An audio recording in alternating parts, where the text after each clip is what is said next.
birinci Təhmasib oğlu İsmail Mirzəyə qəzəblənir. Şahzadə bu qəzəblənmənin səbəbi dəqiq bilinmir. Mənbələrdəki məlumat, dəqiq bir məlumat yoxdur. Lakin 1556-cı ildə Şahzadə İsmail Mirzənin atası 1-ci Təhmasib tərəfindən Qəhqəhə qalasında həbsə salındığını görürük və 19 illik bir həbs müddəti burada çəkir İsmail Mirzə. Və hətta 1-ci Təhmasib artıq xəstələnib öləcəyini anlayanda onu öldürtmək istəyir. Amma bacısının Pərixan xatunun köməyi ilə ölümdən qurtulur Şahzadə İsmail Mirzə və onun varis, baxmayaraq ki varis idi, varislikdən də məhrum edir onu. Hakimiyyətə Heydər Mirzə, başqa bir qadından onun Heydər Mirzə adlı bir şəxs qalmır, bir neçə ay hakimiyyətdə qala bilir. Çünki yaxın adamları İsmail Mirzəni həbsdən çıxarıb gətirib taxta oturdular. Çünki taxtın əsl varisi o idi. Cəmi bir il hakimiyyətdə davam edir. Onun tarixi qaynaqlarda, məsələn, Həsən bəy Rumlunun Əhsən-i Təvarix adlı əsərində biz maraqlı məlumatlar oxuyuruq.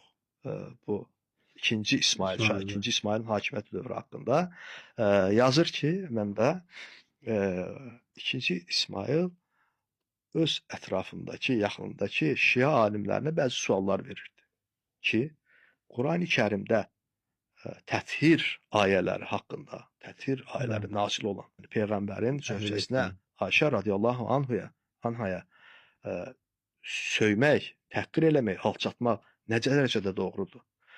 Məyər Peyğəmbər onu boşamışdımı? Yox.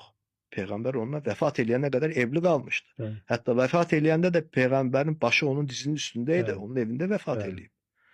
Peyğəmbərin qayğısına qalan, xidmətində duran bir qadına söymək, Peyğəmbərin faktiki olaraq namusuna təhqir eləmək, Peyğəmbərin özünü təhqir eləmək deyilmi kimi suallar verir Şia alimlərinə və bunlar da buna belə deyək də ötəri cavablarla cavab verməyə çalışırlar. Baxmayaraq ki, onun bu sözlərindən narazılıq var.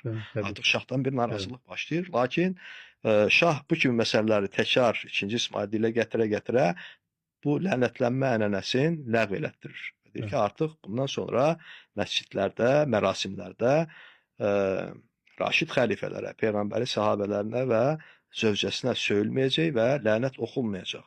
2-ci İsmail bu fəaliyyətini həyatı ilə ödəyir. Müəmmalı bir şəkildə zəhərlənir, yediyi şirniyyatla zəhərləndiyi bildirilir və bir illik hakimiyyəti sona çatır. Görünür bu fəaliyyəti çox həmin dövrdə burada güclü nüfus sahibi olan Şia din xadimlərini narahat etmişdi və bir yolunu tapıb şahı zəhərləyə bilirlər. Çünki bu adamlar da Azərbaycan mühitinə yad olan adamlardır. Dediyim kimi, biraz əvvəl mədrəsələrin boş qaldığını, yəni artıq Təhmasib hakimiyyətdədir.